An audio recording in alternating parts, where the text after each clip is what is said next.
All right, let's go ahead and get started. We're going to move on to the next chapter here. Our last unit is going to focus really heavily around these carbonyl-containing functional groups. And the first two that we're going to talk about are aldehydes and ketones.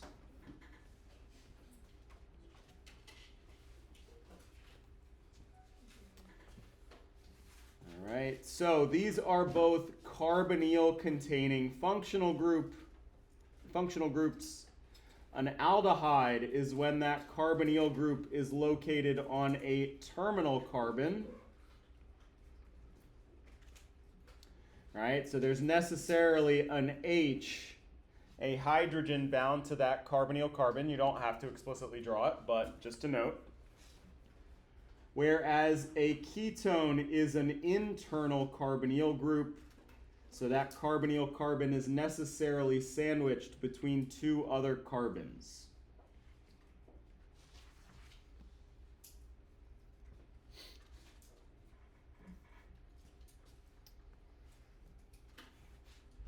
Okay, so these functional groups, there are a lot of functional groups that contain carbonyls. Aldehydes and ketones, that's the only thing going on in there, right? If we think about a carboxylic acid, there's a carbonyl group, but also something else going on. So there's a little bit more to the story for those. For these, it's really just that carbonyl group. And understanding our chemistry is going to focus heavily around that carbonyl bond.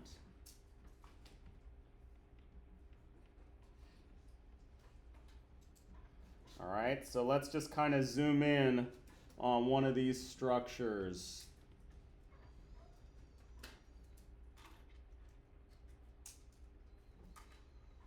We'll use acetone, classic ketone.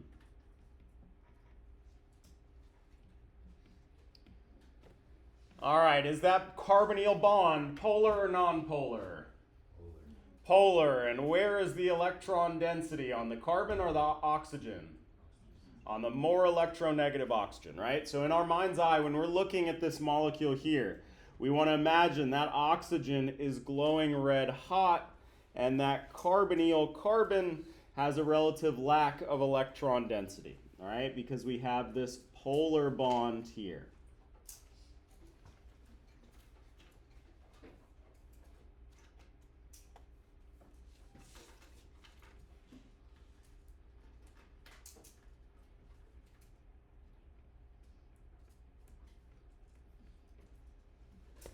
Okay, and we've talked, and we will see that that means that this carbonyl group, this carbonyl carbon rather, is a good electrophilic site, okay? But just talking about properties of carbonyl compounds, you see aldehydes and ketones a lot as solvents in organic chemistry.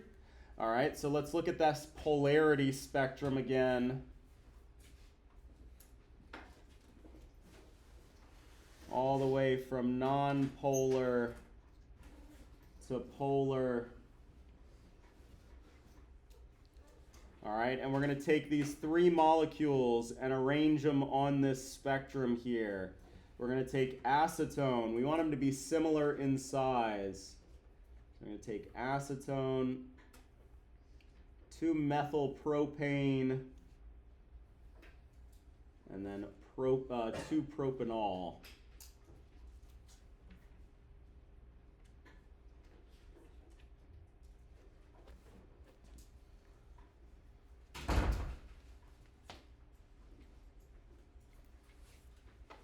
All right, so which one of these is going to be at that far non-polar end of our spectrum? A, B, or C? The middle one, that 2-methylpropane, is our non-polar molecule, only carbons and hydrogens. All right, and which one of these is more polar, acetone or the alcohol? The alcohol. All right, so our ketones and aldehydes, I'm going to put it a little bit closer to the polar end of the spectrum. It's not quite in the middle, but we do think of them as having intermediate polarity, right? Not quite as polar as some of our other functional groups. What makes the alcohol so much more polar is it has the ability to hydrogen bond. What makes that alkane so nonpolar is it doesn't have any of those fancy intermolecular interactions. It only has those very weak dispersion forces. All right, and so acetone is one of these examples of a polar molecule, but it doesn't contain one of those special, very electronegative hydrogen bond, element hydrogen bonds.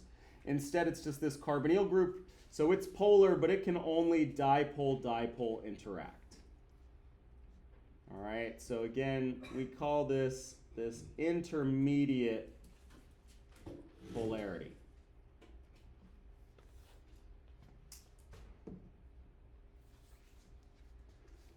You take advantage of this all the time in the lab. We use acetone to wash our glassware. Why is acetone so good at washing glassware? Because it can dissolve those relatively non-polar compounds, but still get washed out with water as well. It interacts well with both because it's kind of sitting in the middle of that polarity spectrum. Remember, we kind of had talked about how we could use boiling point as a measure of strength for these intermolecular forces. All right, so just to kind of compare boiling points of these compounds. That 2-methylpropane is actually a gas at room temperature. Its boiling point is all the way down at negative 12 degrees Celsius. Okay, we slap that polar functional group on there. All of a sudden, we get a big increase to 56 degrees Celsius for acetone. All right, and so for our alcohol, would we expect that to be higher or lower in boiling point? Even higher, because it's got that even stronger intermolecular interactions, and so we get 83 degrees Celsius for that. So to just give you a sense of how strong those intermolecular interactions are between neighboring molecules. Again, we don't want to sort of talk about this as if it was sitting down here on our polarity spectrum. It is not a nonpolar molecule. It's definitely more towards the top here, but nonetheless, we call that this intermediate polarity. Okay, cool. So we're going to talk a little bit more about reactions, but we're going to start where we always start here with nomenclature.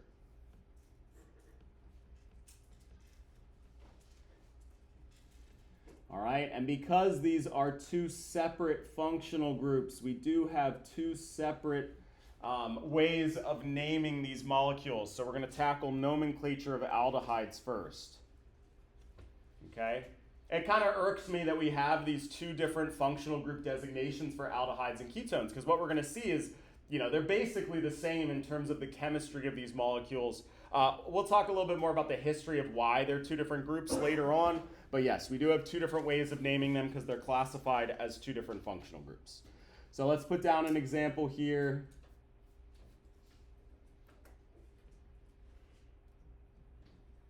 Of an aldehyde.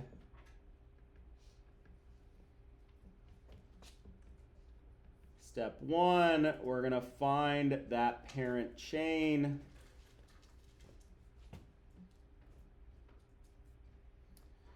All right, that's our 1, 2, 3, 4 carbons here.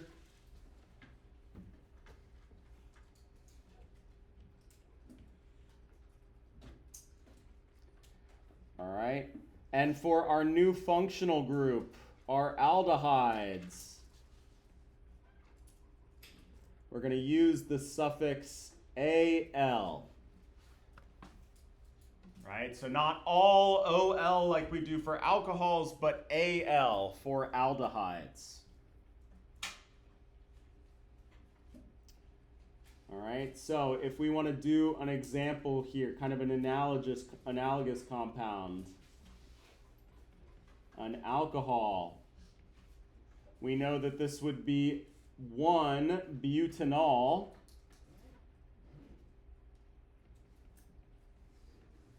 All right, so this one here is butanal.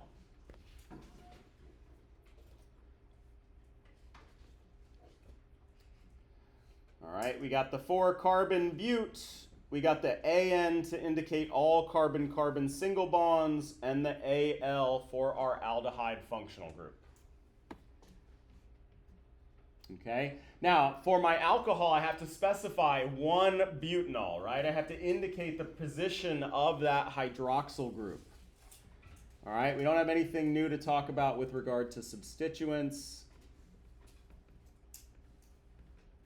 But let's talk then about step 3, where we number our parent chain.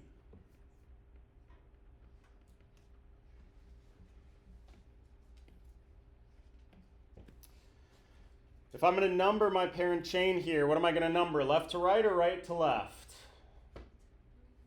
I want this to be carbons 1, 2, 3, 4. Cool.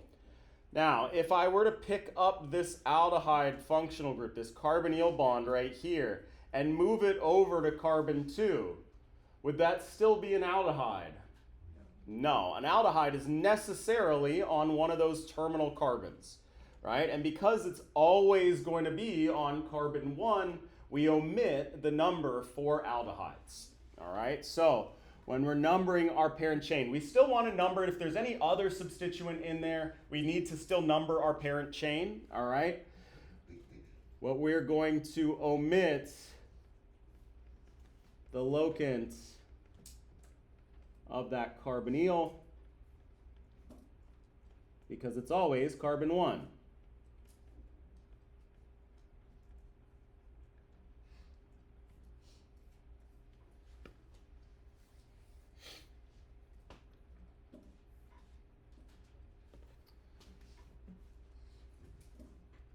All right, and then we would just assemble everything if we had a bunch of substituents, but again, nothing new there. Okay, so at this point, we've kind of done most of our complicated little new nomenclature rules I've thrown at you already. So all we have to do here is really update our suffix that we're going to use for this new functional group. All right, we do want to note that because of what the definition of an aldehyde is, it's always going to be on a terminal carbon, so we do omit the locant for our aldehydes. All right, let's talk about ketones, and then we'll practice both here.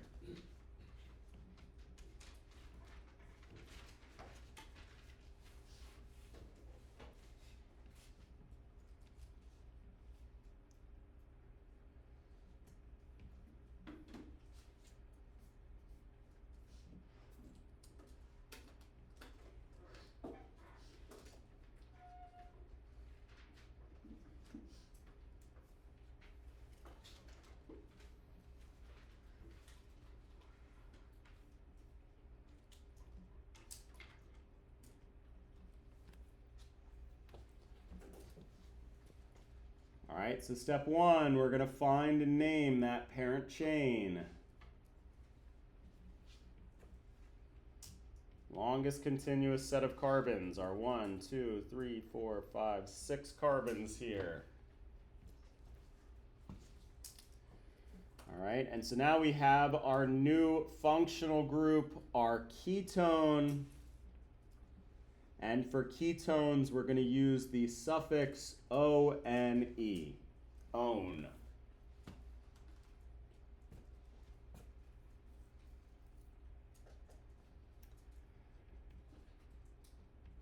All right, we don't have anything with substituents here. All right, but now let's go to our numbering of our parent chain. Okay, I of course want my functional group to be on the lowest possible carbon. Okay, so we have our, let's just put together our parent chain part. This is hexanone. All right, for aldehydes, we got to omit that locant. For ketones, if I pick this up and move it to a different position, is that still a ketone? Yes, and it's a different ketone, right? So we do have to specify the location of our functional group. So this would be 3-hexanone, because that's a different molecule than 2-hexanone, right? So we got to make sure to include the locant of that functional group for ketones, unlike aldehydes. So we can just kind of note, we do include locants.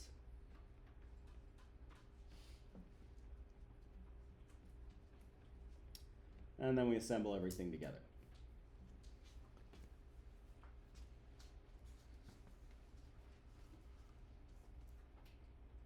All right, so far so good. Basically just two new suffixes here. All right, we do have that one little pain in the butt thing to remember about aldehydes where we skipped that locant, but that's not a big deal. Okay, so now the next thing we're going to do is we're going to update our functional group priority list.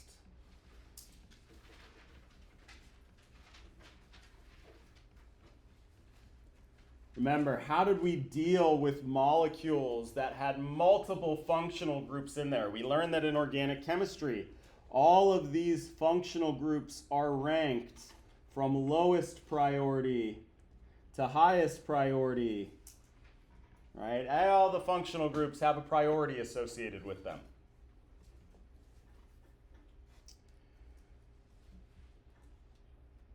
All right, so what we had discussed previously were that alkynes were the least, followed by alkenes, then thiols, and alcohols. All right, our carbonyl-containing functional groups are going to be higher priority. Next in line would be the ketones.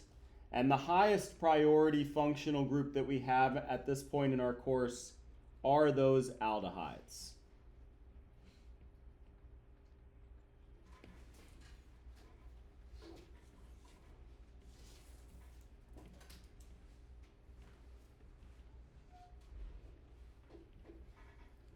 Okay, now for each of these functional groups that we had studied before, the alcohols, the thiols, they got that suffix, how we refer to them in the back half of the name, but then also that prefix, how we refer to it when it's the lowest priority group. Alkenes and alkynes were exceptions. They still get built in the back half of the name. All right, thiols would have that suffix thiol, but if it's a prefix, you refer to it as a mercaptosubstituent. All right, alcohols, that OL ending. All right, these were previously our highest priority group, so we've never referred to them this way before, but now we would refer to them with their prefix hydroxy.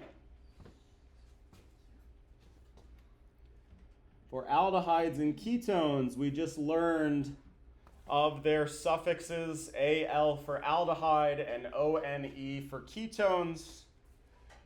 If these are in a molecule where they are not the highest priority functional groups, you refer to them both actually with the prefix oxo.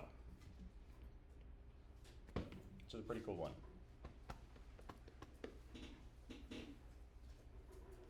What's up?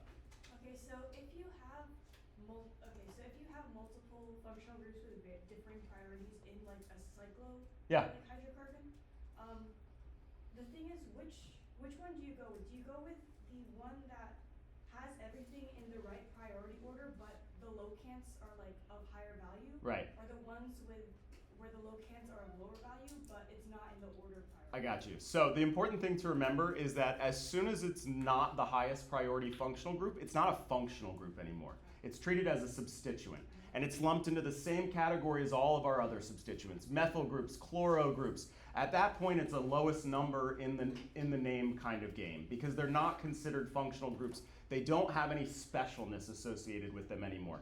We only treat the highest priority one as that special functional group. Yeah, good question. Okay, so let's do some examples now. We got our aldehydes, our ketones, and our mixed groups here. So let's just run through and do a few examples.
All right, so let's do this one here. We're going to find our parent chain. Our longest continuous set of carbons are these 6 here. So this is then a substituent, a methyl group. We're going to number our parent chain, and our carbonyl carbon, because it's an aldehyde, is always going to get priority, get that first carbon designation. So when we put this together here, we have our 4-methyl hexanal.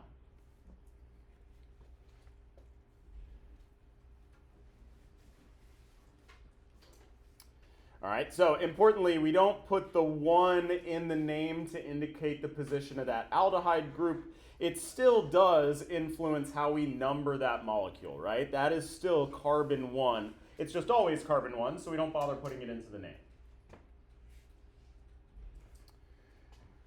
All right, so in this case here, we got our 5-carbon parent chain. Let's number 1, 2, 3, 4, 5, or 1, 2, 3, 4, 5. Which one of these numbering schemes am I going to pick, red or blue? Right, okay, so they're tied for the carbonyl group, which is the thing that gets priority. So since they're tied for that highest priority group, now we got to go to our normal thing where we just want the lowest number in the name. So yes, we want this to be 2.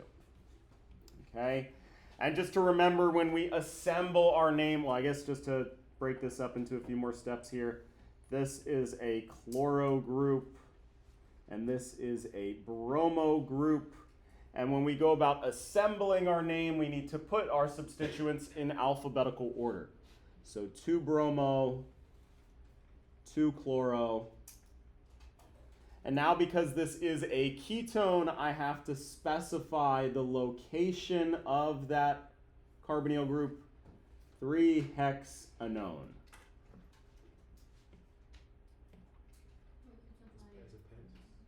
It's pentanone, yep. Making sure we're paying attention.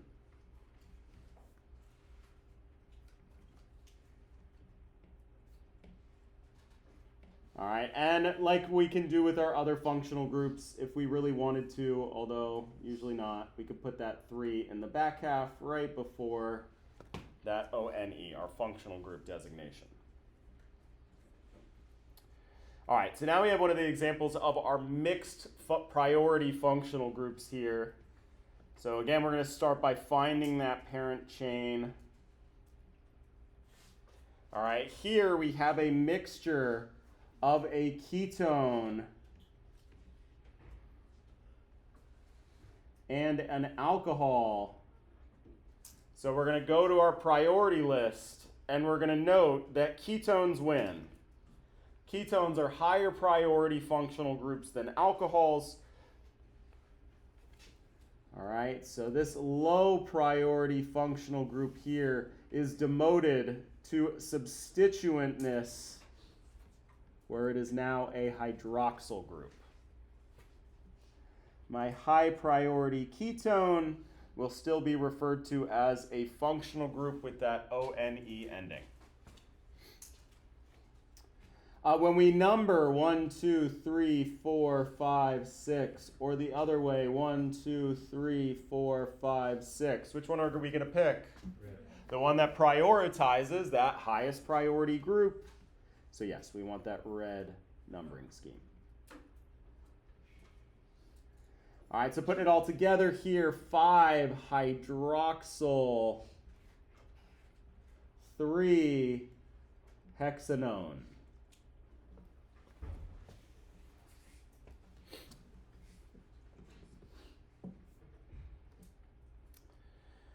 All right, and then our last example here.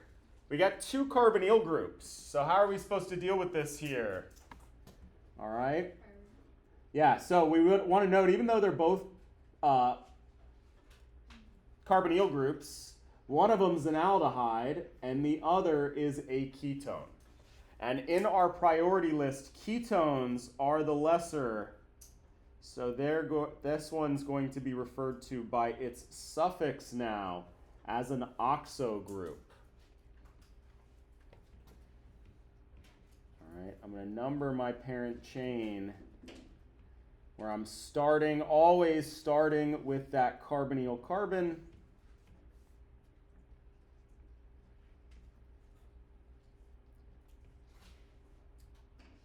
So this would be 2-oxo-butanal. Don't have to include the number for that last carbonyl group because it's on carbon 1. It's always going to be on carbon 1. That's what that Al ending implies. So this would be 2-oxo-butanal. Cool. Let's actually do one more here.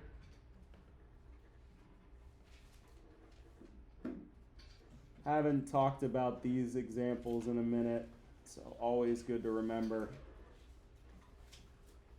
I really like 6 carbons today, so let's put an extra few on there.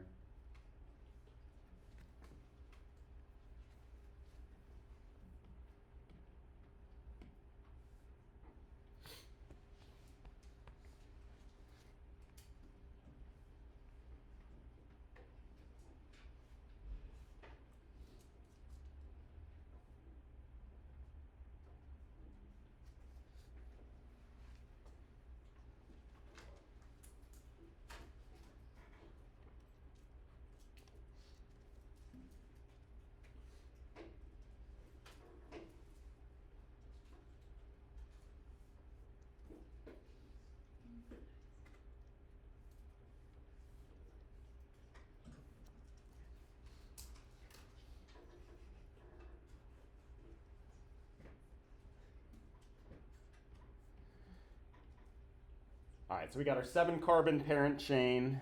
We're going to number in such a way that we put the lowest groups here. All right, what is this functional group going to be? Ketone. And what about this one? Ketone. Also a ketone. So how am I going to refer to these 2 ketone groups? No, so that's why we want to do this example. We're not going to prefix one of them. They're both the same priority, right? So we still got to refer to them both as own endings. Remember when we had 2 alcohol groups in a molecule, we called them diols, right? So this would be a dione, okay? So we're going to indicate the location of both of these 2,4-hept and dione. But what's wrong with my name here? I ran those 2 consonants together, right? And remember, we never do that. So just like with diols, we're going to retain that E between there. So it doesn't sound weird. So this would be heptane diol. We got our number of carbons. We got the AN to remind us that there is only carbon-carbon single bonds. All right, but we're going to retain that E because we don't run those 2 consonants together. And then we have our functional groups, our dione ending. What's up? Can there be an aldehyde on both terminals? Yeah, and that would be a dial. And actually, if we just want to do it real quick.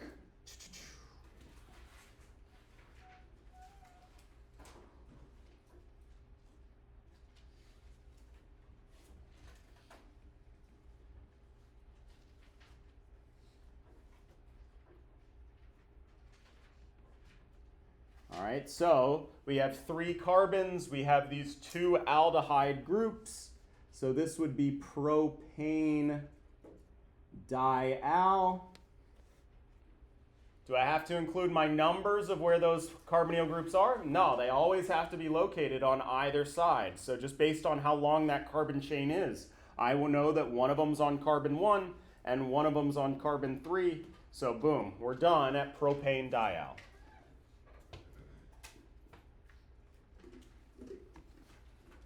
Cool. All right, it's been a minute since we've seen these, so just to remind us, we got this common game that we play in our nomenclature. Okay, so now let's talk about, we're just going to kind of preview here what will be the remaining discussion of this functional groups, and that is talking about kind of setting up reactions of aldehydes and ketones.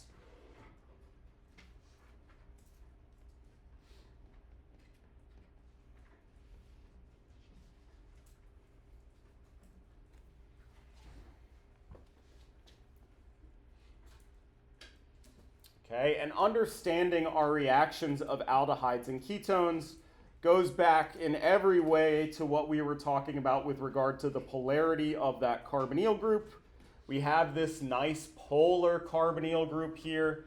So we have oxygen with a lot of electron density, pulling that electron density away from that carbonyl carbon, leaving it relatively electron deficient. Okay, not only that, but if we did have some nucleophile with its lots of electron density being attracted to that carbonyl group with its lack of that carbonyl carbon with its lack of electron density, what makes that carbonyl carbon such a good electrophile, not only is it in this polar bond, carbon's in a lot of polar bonds and it's not necessarily a good electrophile, right? So this one's special because not only is it in this polar bond, but it's got like a built-in pair of electrons that can act as a leaving group, right? Like a built-in leaving group with that carbon-oxygen pi bond. All right, so the key to understanding the chemistry here is we have this electrophilic carbonyl carbon. I think I've already hopefully started the chant to get that drilled into y'all's brain. Electrophilic carbonyl carbon.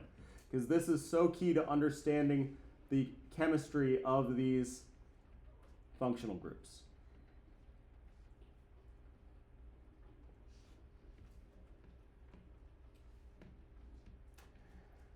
All right, and again, what makes it such a good electrophile? Lack of electron density. It's in that polar bond, so check, check. It's got a lack of electron density. That's an important feature for an electrophile.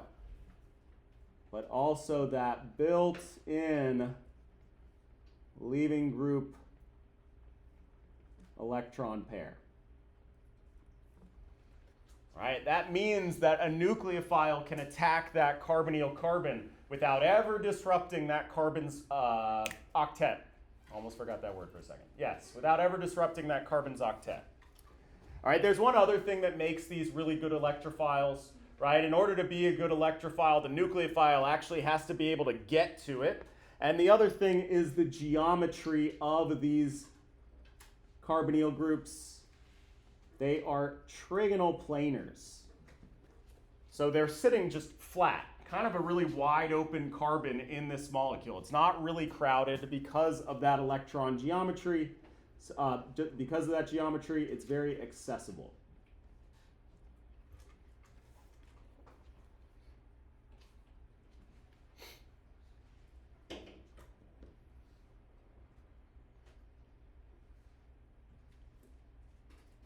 Cool. So this is going to be the key to understanding our aldehydes and ketones, this carbonyl chemistry here. The carbonyl carbon is a good electrophile because it's got no electron density, it doesn't have a lot of electron density. It's got a built-in pair of electrons that can act as a leaving group, and it's very accessible because of that trigonal planar geometry.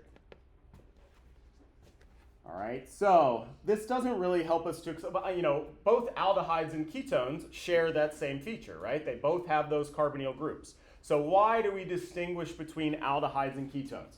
They have 99.9% of their reactions they share are the exact same, except for one, key one, that we've already talked about, which is the oxidation of aldehydes and ketones.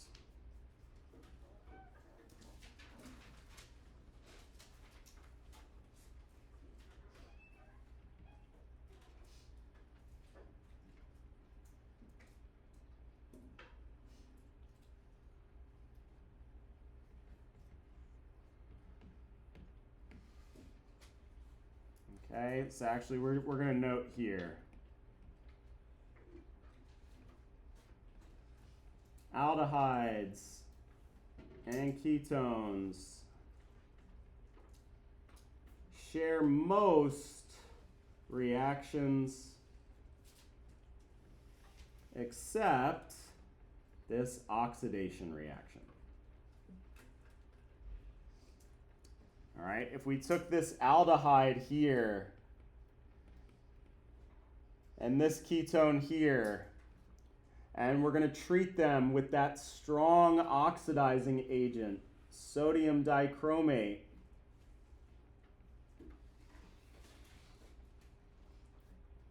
I want everybody to take a second based on what we just did in our exam that we just had. All right, what's going to happen to these two functional groups when they're oxidized with these strong oxidizing agents?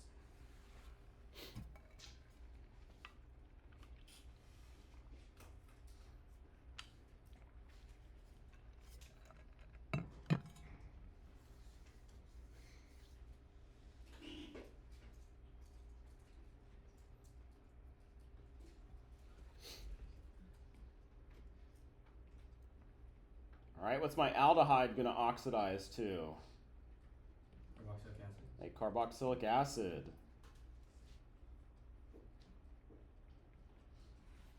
And what about my ketone?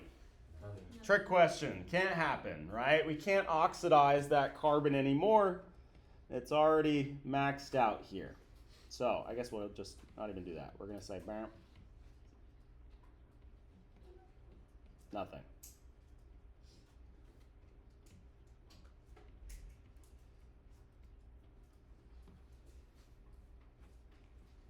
All right, so this aldehydes and ketones share a lot of reactions in common. Most all their reactions we're going to see overlap between. There's one important one there where there is a difference, and that is this oxidation reaction here. And this reaction is why these are considered to be two different functional groups.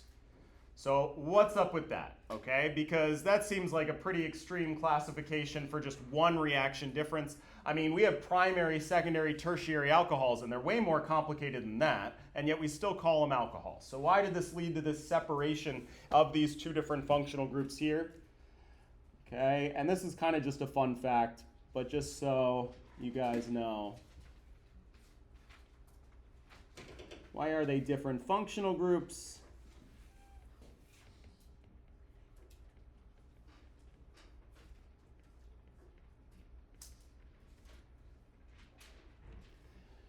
Okay, this kind of goes back historically to some very important set of molecules that they're studying early on in the history of chemistry.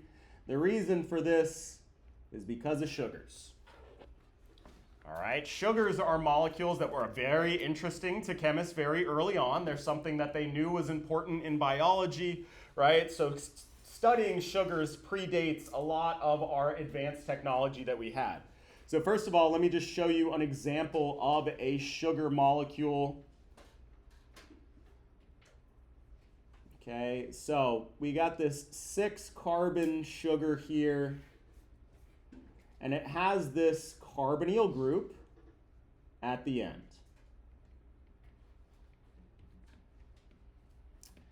On all of your other carbons, there are alcohols.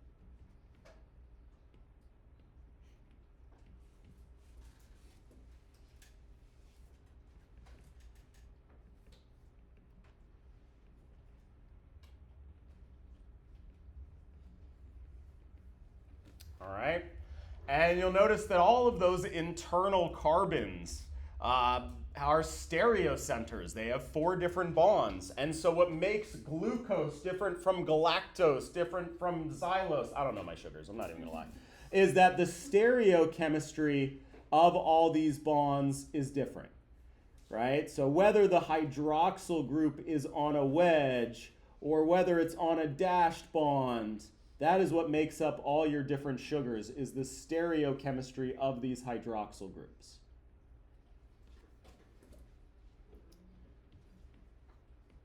All right? Or another sugar that we could have, again, has the same functional groups, just kind of rearranged. We could have that carbonyl group on that second carbon, and then another alcohol on the end.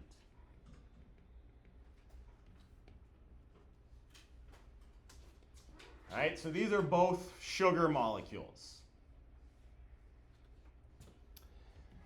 And now our understanding of chemistry is very, very structure-based, right? I mean, from the jump in this course, we teach you how to draw structures because then all we do is manipulate those structures over and over and over again, right? Our understanding of chemistry is like 100% based on our structures here. But way back in the day, they didn't have a way of figuring out what structures were. That was like the hardest thing that you could do, right? So all they had is this C6H12O6 business. That's all they knew, right, is these chemical formulas. And what they knew is that they had these sugars, and they looked the exact same molar mass, same chemical makeup, all this stuff. And yet, one of them could be oxidized,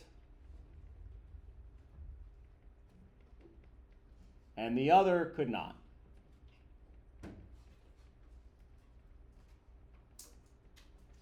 And that led to this classification of these 2 groups of sugars. The ones that you could oxidize, the aldoses, and the ones that you couldn't, the ketoses. And that sort of classification of those 2 different groups carried over into organic chemistry, and that's why they're 2 different functional groups. All right, so honestly, this is just like a one-off little fun fact piece of information for y'all. But yes, that is why aldehydes and ketones, despite having almost the exact same chemistry, are classified as 2 different functional groups in organic chemistry. Cool.